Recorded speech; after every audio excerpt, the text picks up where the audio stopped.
นี่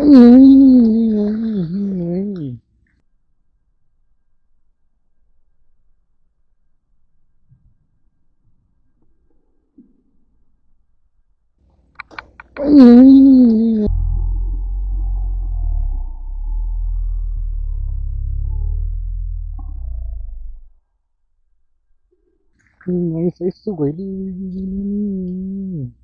เอาจนได้ครับแหมกัดไม่โดนสลับมัดปับหน่อยนึงกัดโดนปุ๊บเลยสวยงามอีกแล้วครับท่านเบาๆใจเย็นๆดูตบเก็บแล้วไซส์นี้นี่ไซส์นี้ไซส์งามๆครับกัดเหยื่อยางสเน็กคิงนะนี่สเน็กคิงสีชมพูนะครับเต็มปากครับปลาช่อนไซส์นี้นี่โอ้โหไซส์งามๆครับแหมขึ้นเพื่อไปพูดมา